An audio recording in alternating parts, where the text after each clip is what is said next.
የባለነጩ ፀጉር ፓስተር የመንግስተ ሰማያት ጉብኝት ክፍል 3 የመጨረሻ ክፍል። ይህንን ቪዲዮ ከፍታችሁ እየሰማችሁ ያላችሁት ሰዎች ይህ ምስክርነት የመጀመሪያችሁ ከሆነ ከክፍል 1 እንድትጀምሩ እንጋብዛችኋለን። በክፍል 1 እና 2 ላይ የተመሰከረው ምስክርነት እጅግ የሚደንቅ ሕይወትን የሚያንጽ የእግዚአብሔርን ዓላማ ፍንትው አድርጎ የሚያሳይ ሆኖ ታገኙታላችሁ። እርሱ ብቻ ሳይሆን ምስክርነቱን ጀምራችሁ እስከ ክፍል 3 ድረስ ሳትጨርሱት አታቆሙትም እና ከዚህ ክፍል የምትጀምሩ ሰዎች የመመክራችሁ ከመጀመሪያው እንድትሰሙት ነው። እግዚአብሔር ይባርካችሁ። አሁን ወደ 3ኛው እና የመጨረሻው ክፍል የባለነጩ ፀጉር ፓስተር የጄሲ ዲፕላንቲስ ምስክርነት እንሂድ። በእግዚአብሔር ሐሳብ ውስጥ ሕፃናትን አየሁ።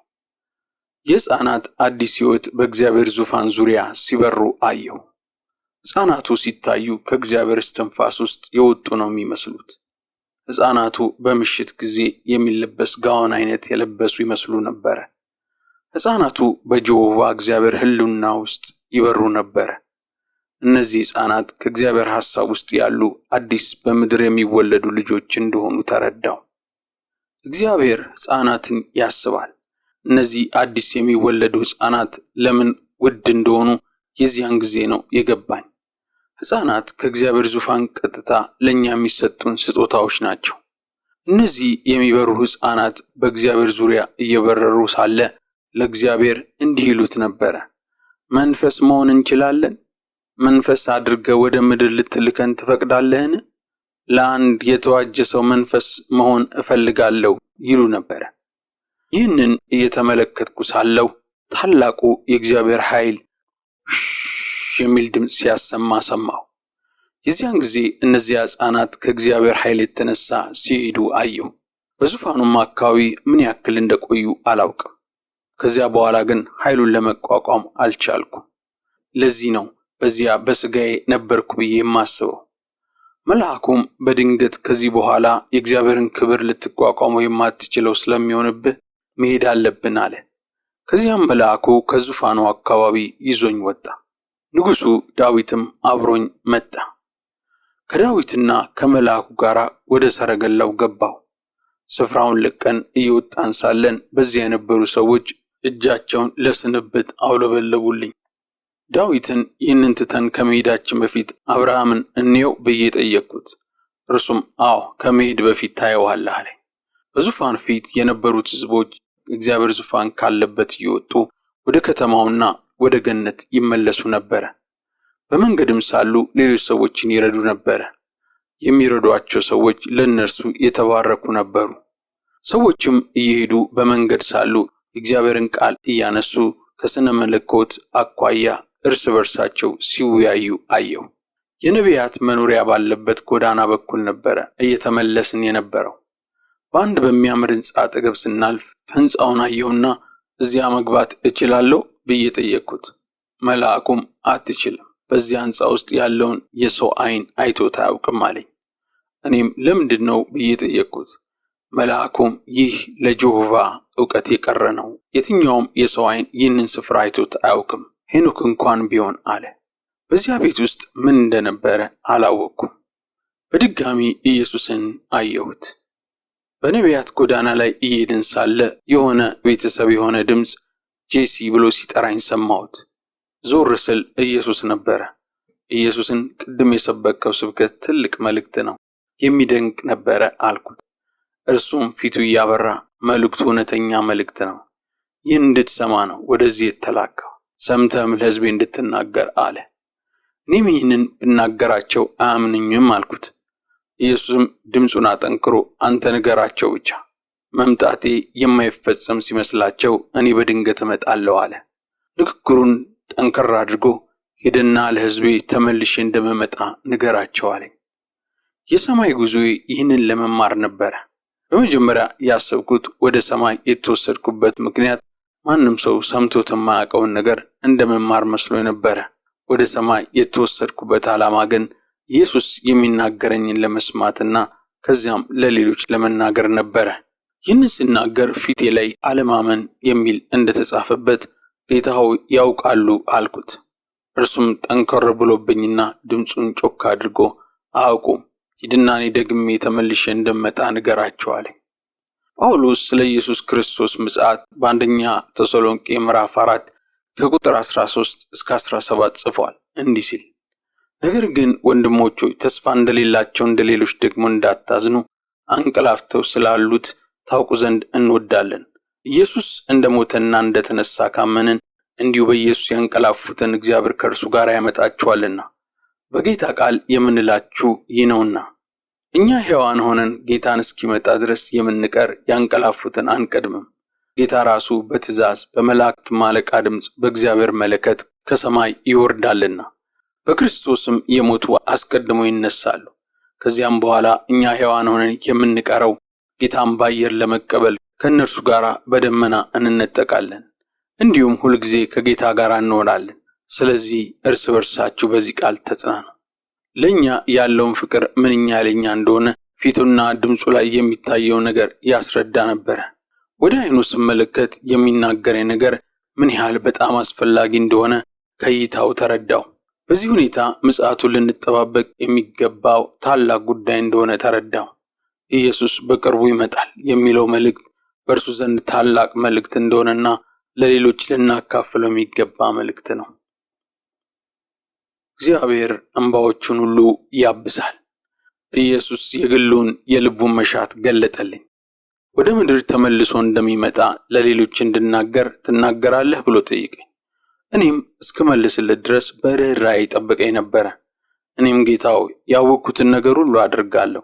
ጌታ ሆይ በሁለመናዬ እወድሃለሁ፣ ግን በሕይወቴ ስህተትን ሰርቻለሁ አልኩት። እርሱም የምትላቸውን ስህተቶች እኔ አላውቃቸውም፣ ሁለመናህን አጥቤአለሁ፣ ነጻ ነህ አለኝ። እኔም ጌታ ሆይ አመሰግናለሁ አልኩት። ኢየሱስም እንባ በዓይኖቹ ላይ የቀረሩ እንዲህ አለኝ፣ የሕይወቴ እጅግ መጥፎ ቀን ገና አልመጣም አለ። ይህንን ሲል በድንገትም እግዚአብሔር አባት በልጁ በኢየሱስ ክርስቶስ ውስጥ ተናገረ እንዲህ ሲል፣ እንባዎችን ሁሉ ከዓይኖች ላይ አብሳለሁ የሚለውን የመጽሐፍ ቃል ታውቅ የለምን አለ። እኔም ጌታ ሆይ እነዚያን ቃሎች በሚገባ አልተረዳኋቸውም ብዬ መለስኩለት። ዮሐንስም በራእይ ምዕራፍ 20 ከቁጥር 1 እስከ 5 ላይ የተናገረውን እግዚአብሔር እንባዎቹን ሁሉ ከዓይኖች ሁሉ እንደሚያብስ ያቀደውን አውቃለሁ አልኩት። እንዲህ የሚለውን አዲስ ሰማይና አዲስ ምድርን አየሁ፣ ፊተኛው ሰማይና ፊተኛይቱ ምድር አልፈዋልና ባህርም ወደፊትም የለም።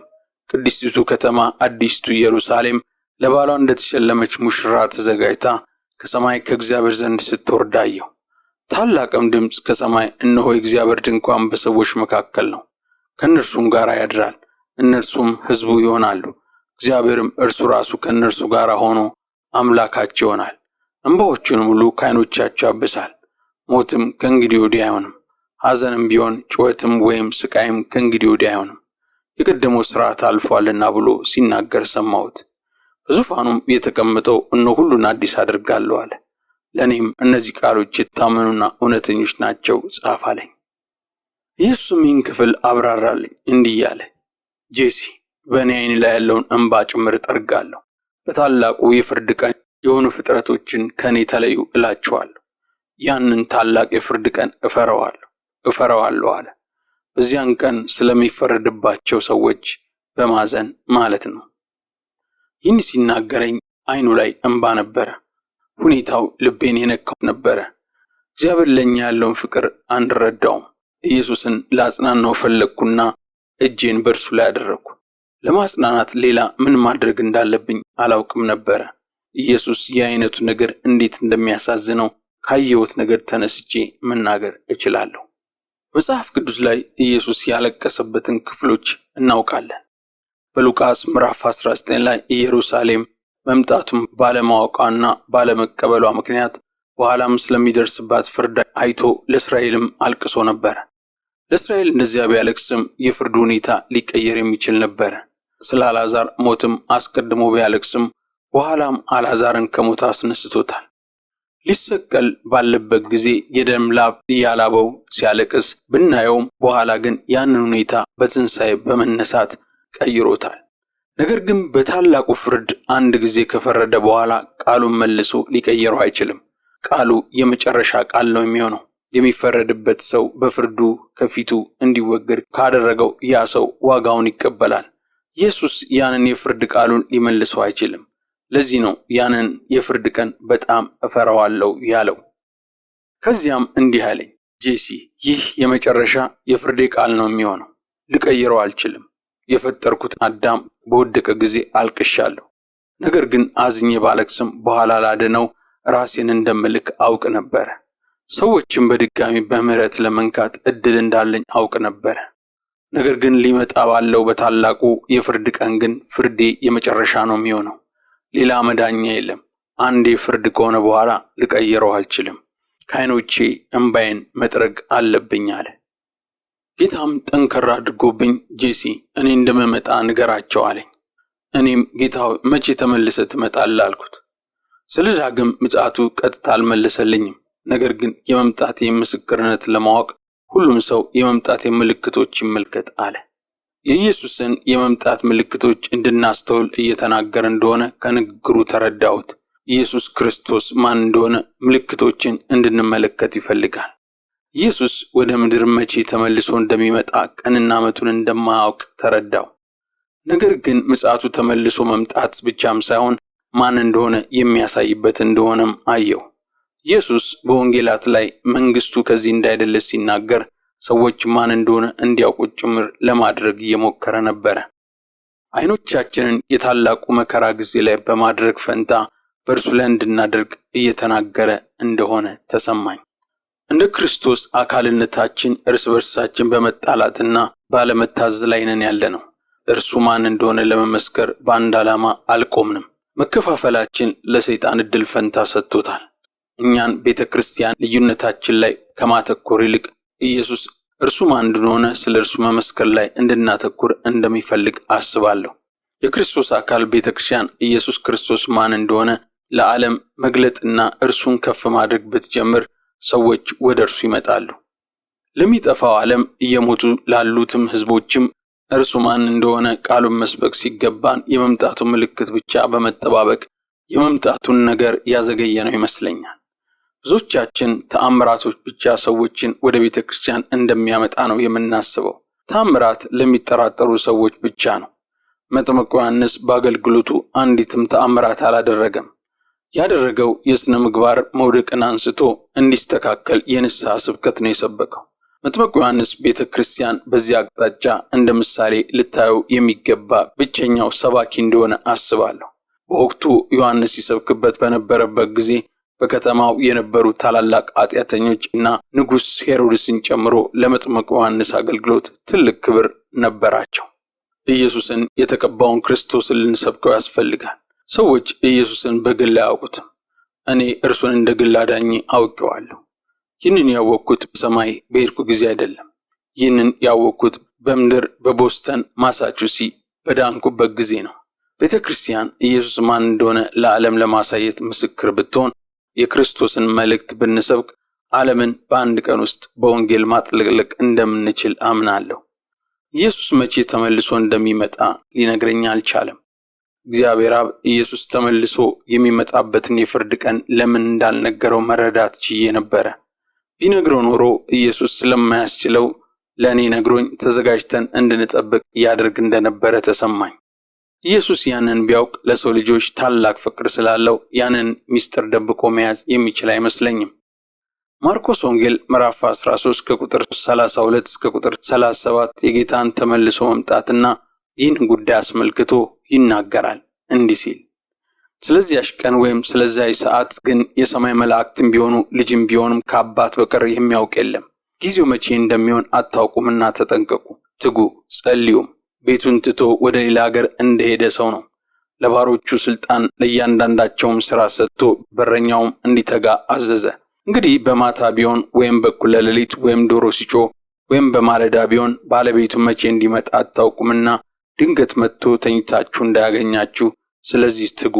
ለእናንተ የምነግራችሁ ለሁሉ እላለሁ፣ ትጉ ብሏል። እግዚአብሔር የእኛን እርሱን መውደዳችን አጥብቆ እንደሚፈልገው ተረድቻለሁ።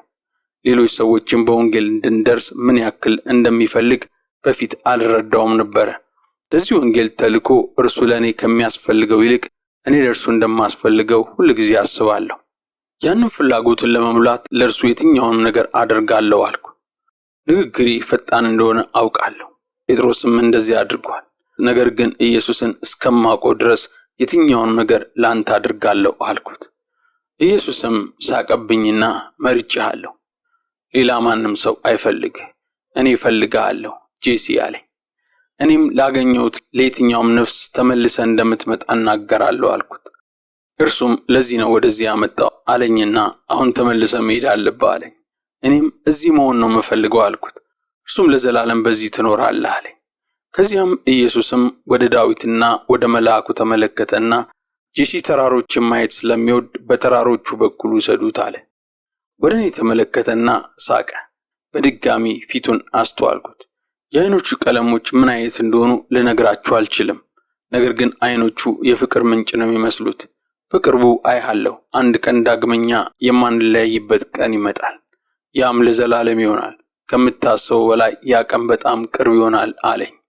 ኢሳይያስ በኢሳይያስ 25 ቁጥር 8 ላይ እንባን ሁሉ እንደሚያብስ እግዚአብሔር ስለገባው የተስፋ ቃል ይናገራል እንዲህ ሲል፣ ሞት ለዘላለም ይዋጣል፣ ጌታ እግዚአብሔር ከፊት ሁሉ እንባን ያብሳል፣ የሕዝቡን ስድብ ከምድር ሁሉ ላይ ያስወግዳል፣ እግዚአብሔር ተናግሯልና ይላል። ሐዋርያው ዮሐንስም በራእይ ሰማይን ባየ ጊዜ በራእይ ምዕራፍ 7 ቁጥር 17 ላይ ተመሳሳይ ነገር ተገንዝቦ እንዲህ ተናግሯል።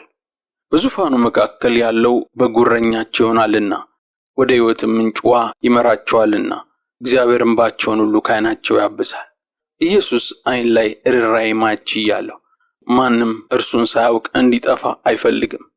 ነገር ግን ሁሉ ንስሐ ገብተው እግዚአብሔር አባት ያዘጋጀላቸውን እንዲቀበሉ ነው የሚፈልገው። በተራሮች መሃል ጉዞ። ማሽም በሚመስል ሰረገላ ውስጥ ገብተን ከዳዊትና ከመልአኩ ጋር ተመለስን። ኢየሱስ በተራራው በኩል ወደ ቤቱ ውሰዱት ብሎ በነገራቸው መሰረት በተራሮች መካከል አለፍን። በተራሮች መካከል እያለፍን ሳለን ሕፃናት ሲዘምሩ ሰማኋቸው። ሰማይ እንዴት እንደሚያምር ልገልጽላችሁ አልችልም። ልላችሁ የምችለው ጳውሎስ በሁለተኛ ቆሮንቶስ ምዕራፍ 2 ቁጥር 9 ላይ ካለው ጋራ መስማማት ብቻ ነው። አንደኛ ቆሮንቶስ ምዕራፍ 2 ቁጥር 9 እንዲህ ነበር የሚለው፣ ነገር ግን ዓይን ያላያቸው በሰው ልብም ያልታሰበ እግዚአብሔር ለሚወዱት ያዘጋጀው ተብሎ እንደተጻፈ እንዲህ እንናገራለን። ወደ ተራሮች ስንቀር ሰዎች የተንሸራሸሩ ሲዝናኑና ምግብ ሲበሉና እርስ በርሳቸው ሲዝናኑ አየኋቸው። ቀደም ብዬ አናግሬያቸው የነበሩ ቤተሰቦችን አየውና ከመካከላቸው አንደኛው ይቅርታ መቆየት አትችልም እንጂ ከኛ ጋር ትሆን ነበር፣ ተመልሰ ስትመጣ አብረን እንበላለን አለ። ያለፍን ሳለን ትንሽ አፓርታማዎችና ኮንዶሚኒየሞችን ተመለከትኩና ዳዊትን እነዚህ ምንድናቸው ብዬ ጠየቅኩት። እርሱም ሲመልስልኝ ጄሲ፣ እነዚህ ሰዎች እንደሚፈልጉት እንዲያገኙ ሁሉም አይነት ነገር እዚህ አለ። እዚህ ውስጥም የሚኖሩ እያንዳንዳቸው ሰዎች በከተማ ውስጥ ሌላ ቤት አላቸው። ነገር ግን አንዳንዶቹ በተጨማሪ እንደዚህ አይነት ቤት ውስጥም መኖር ይፈልጋሉ። ሰዎች በከተማ ብቻም አይደለም የሚኖሩት፣ አንዳንዶች አፓርትመንት ውስጥ መኖር ይወዳሉ። ስለዚህም ታላቁ እግዚአብሔር እንደ ፍላጎታቸው አዘጋጅቶላቸዋል። እያንዳንዱ እንደ ፍላጎቱ የሚፈልገውን በዚህ ያገኛል አለ። እኔም እዚያ የሚኖሩት ሰዎች መኖሪያቸው እንደዚያ እንዲሆን በራሳቸው ወስነው ነው ብዬ ጠየቅኩት። እርሱም አዎ፣ አንተም አንድ እንዲኖር ትፈልጋለህ አለኝ። እግዚአብሔር የምሕረት አምላክ ስለሆነ ያዘጋጅልሃል አለኝ። በዚህ ሁሉ የሚፈልገውን ያገኛል አለኝ። የስስት ምልክት በዚያ አላየውም። ጌታ ሰዎችን ዝም ብሎ ይባርካቸዋል። መዝሙር ምዕራፍ 37 ቁጥር 3 በእግዚአብሔር ደስ ይበልህ የልብህንም መሻት ይሰጥሃል ይላልና። የተለያዩ ዘር ያላቸውን ሰዎች በሰማይ አየሁ። የሚማሩ ልጆችን በአንድ ሴት ስለ እግዚአብሔር ነገሮች እንዲያውቁ ትምህርት ሲሰጣቸው አየሁ። የእነዚህ ሕፃናት ቤተሰቦች እዚህ ናቸው ያሉት ብዬ ጠየቅኩት። ዳዊትም አንዳንዶቹ አዎ እዚህ አሉ፣ ነገር ግን አብዛኞቹ ግን እዚህ የሉም። ሕፃናቶቹ በሕፃንነታቸው ቤተሰቦቻቸው እግዚአብሔርን ከተቀበሉ ወይም ካልተቀበሉ ቤተሰቦች የመጡ ናቸው። ቤተሰቦቻቸው እግዚአብሔርን የማይቀበሉና በሌላ መንገድ የሚሄዱ ቢሆኑ እንኳን ነገር ግን ታላቁ እግዚአብሔር መሐሪ ስለሆነ ልጆቻቸውን አይጥላቸውም። አንዳንድ ጊዜ ሕፃናት ገና በጊዜ በሕፃንነታቸው ሲሞቱ እኛ እዚህ እናስተምራቸውና ያድጋሉ አለ። በምድር በቅርብ ሕፃን ልጃቸው የሞተባቸውን አንድ ቤተሰብ አውቃለሁ። በኋላ ወደ ሰማይ ሲመጡ ልጃቸውን እዚህ ስለሚያገኙት ይደሰታሉ። ልጃቸው በዚህ የእግዚአብሔርን ነገር እየተማረ ነው ያለው። ሰዎች እግዚአብሔር በሰማይ ያዘጋጀላቸውን ማየት ቢችሉ በምድር ሳሉ ከባድ ጊዜ ሲያሳልፉ እግዚአብሔር ነገሮች እንደሚያሳካላቸውና እንደሚፈውሳቸው ፈቃዱን እንደሚረዱ አምናለሁ። በሰማይ የመፈወሻ ቅጠሎችና ሀብት በየትኛውም ቦታ አለ። በምድር ልታገኙ ፈልጋችሁ የምታስቡት የትኛውም ነገር በሰማይ ቀድሞውንም ተሰጥቷችኋል። የሰው ልጅ እግዚአብሔር ያዘጋጀላቸውን ለመቀበል በኃጢአት ምክንያት ከባድ ጊዜያት አሳልፈናል። ኃጢአት አሁንም ድረስ ከእግዚአብሔር ዘንድ ያለንን እምነትና ድፍረት ስለሚወስድብን ብዙ ነገሮቻችንን ያስቀራል። ወንጌል የሚለውን ቃል ከአዲስ ኪዳን ውጪ ሌላ ቦታ አስተውላችሁ ታውቃላችሁ? ወንጌል ማለት መልካም ዜና ማለት ነው። በብሉይ ኪዳን የትኛውም ቦታ መልካም ዜና የሚል ቃል አታገኙም። ክርስቶስ ለኛ ከመሞቱ በፊት እንዲሆንልህ ከፈለክ ሕግን አድርግ ወይም ባለማድረግ ሙት የሚል ነበረ ሁሉም ነገር። ብሉይ ኪዳን የሚነግረን ብቸኛው ነገር ቢኖር ሕግ መፈጸም እንደማንችል ነው። ነገር ግን ኢየሱስ ስለ በደላችን በደቀቀ ጊዜ በእርሱ ቁስል እኛ ተፈውሰናል። እግዚአብሔር እኛን ለመባረክ ወደ አቀደው ክብር በእርሱ ጸጋ ወደ እግዚአብሔር ዙፋን መቅረብና ከእርሱ ጋር መታረቅ እንችላለን። ለጌታ የሆነ ነገር ለማድረግ ከፈለጋችሁ ለሆነ ሰው ኢየሱስ እንደሚመጣ ለእነርሱም በግል እንደሚመጣላቸው ልትነግሯቸው ትችላላችሁ። የእርሱ መልካም ዜና የሆነውን ወንጌልን ያልሰሙትን ስለ እርሱ በመናገር እርሱን እርዱት። ገነትን ትተን ልንወጣ ስንል አብርሃም በድጋሚ አገኘሃለሁ አለኝ። ወደ እርሱም ዞሬ እየተመለከትኩ በሉቃስ ምዕራፍ 16 ቁጥር 22 ላይ የተጠቀሰውን አልዓዛርን መላእክት ወደ አብርሃም እቅፍ ወሰዱት የሚለው ቃል ያንን ቀን አጥብቄ እንድጠብቅ አይነት ስሜት ተሰማኝ። አመሰግናለሁ አልኩት። ወደ ቤቴ በድጋሚ ለመሄድ በመንገድ ላይ ነበርኩ። በድጋሚ ወደ ቤቴ መመለስ። የዚያን ጊዜ ሰረገላው መፍጠጥ ጀመረ። ኃይሉም ሲል ሰማሁ። ከዚያም በሰኮንድ ውስጥ ገነትን ትቼ አስቀድሜ በሆቴሌ ውስጥ በነበርኩበት ሁኔታ ክፍሌ ውስጥም ተመለስኩ። በሐሳቤ ሁሉም ነገር በፍጥነት እንደሆነ ነው ያሰብኩት። ለ30 ደቂቃ ያክል ወደ ሰማይ እንደሄድኩ ነበር ያሰብኩት። ነገር ግን ሰዓቱን ስመለከተው ከምሽቱ 12 ሰዓት ከ45 ይል ነበረ። ከዚያም ተነስቼ በፍጥነት ልብሴን ለበስኩ። አሁንም ድረስም በዚያ ነገር ጥያቄ ውስጥ ነበርኩ። በሐሳቤ ለሰዎች ይህን ነገር ብናገር ያበድኩ ስለሚመስላቸው ይህንን ለማንም አልናገርም አልኩ። ወደዚህ አገልግሎት በየቀኑ መጥቶ እየነዳ የሚያደርሰኝ ሰው ተጫዋችና ተናጋሪ ሰው ነበረ። በዚያን ቀን ግን ዝም ብሎ ወደ ቤተ ክርስቲያን እየነዳ እየወሰደኝ ሳለ ጸጥ ነው ያለው። አንዳንዴ እየዞረ ወደፊቴ ያይ ነበረ። በሐሳቤ የሚያሰናክለውን የሆነ ነገር ተናግሬው እንዴ አልኩ። ወደ ጉባኤው ስደርስ አገልግሎቱ ተጀምሮ ነበረ። ጉባኤውም እየዘመሩ ነበረ። ከቤተ ክርስቲያኑ ፊት ለፊት ባለው መውጫ ወጣሁ። ሰዎች እጃቸውን በኔ ላይ እየጠቆሙ ተመልከተው ወንድም ጄሲ ፊቱ ያበራል ይሉ ነበረ። ፊቴ ላይ ብርሃን ነበረ። በእግዚአብሔር ክብር ሕልውና ፊት ነበርኩና መድረክ ላይም እንደወጣውም ለሕዝቡ እግዚአብሔር ሕልውና ፊት ነበርኩ አልኳቸው። ይህን ስላቸው የመሰላቸው በፊቱ እየጸለይኩ ነበረ ያልኳቸው ነበረ። እንዳልገባቸው ሳውቅ ስለ ሁኔታው አብራራሁላቸው። በእግዚአብሔር ዙፋን ሕልውና ፊት ነበርኩ ስላችሁ እየጸለይኩ ነበር አይደለም ያልኳችሁ፣ በአካል በእግዚአብሔር ዙፋን ፊት ነበርኩ ነው የምላችሁ አልኳቸው። ከዚያም በኋላ በዚያ ምሽት አልሰበኩም፣ ምንም ነገር አልተናገርኩም። ነገር ግን ሰዎች በእግዚአብሔር መንፈስ ኃይል እየተነኩ ይወድቁ ነበረ። በመላው አዳራሹ ምንም ቃል ሳልናገር አገልግሎቱ ይሆን ነበረ። ኢየሱስ ይመጣል የሚለውን መልእክት ለቤተሰቤ ሳካፍል ይህን ጉዳይ ካየው 5 ቀን እስኪሆነኝ ድረስ ስላየሁት ነገር ለሚስቴ ለኬቲ ያየሁትን አልነገርኳትም ነበረ። ከ5 ቀን በኋላ ኬቲ ቁጭ በይ ይህንን እንድትሰሚ ይፈልጋለሁ አልኳት። በዚያን ቀን የኬቲ እህት ዲቦራና ባሏ ወደኛ ቤት መጥተው ነበረ። ያየሁትን ነገር ሁሉ ለነግራቸው ሲል የሚስቴ እህት ዲቦራ ንግግሬን አቋረጠችና አንድ ምሽት አንድ ህልም አልሜ ነበር አለች። በህልሜ በሰማይ ከ4 ልጆቼ ጋር ተቀምጬ አየሁ።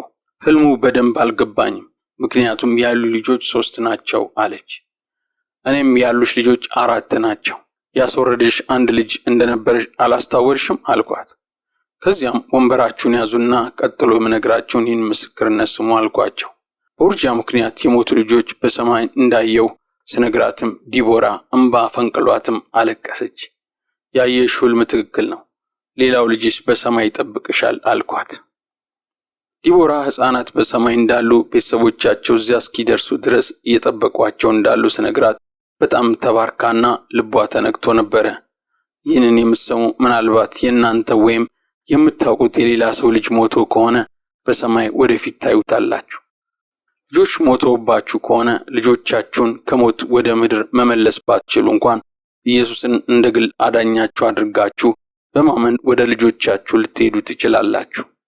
መጽሐፍ ቅዱስ በሁለተኛ ሳሙኤል ምዕራፍ 12 ቁጥር 23 ላይ ዳዊት ልጁ በሞተበት ጊዜ እኔ ወደ እርሱ ሄዳለሁ እንጂ እርሱ ወደ እኔ አይመለስም እንዳለው ማለት ነው በማለት ነው ባለነጩ ጸጉር ፓስተር ጄሲ ዲፕላንቲ ምስክርነቱን ያቀረበው። ከጄሲ ዲፕላንቲ የመንግስተ ሰማያት ጉብኝት ምስክርነት ምን ተማራችሁ?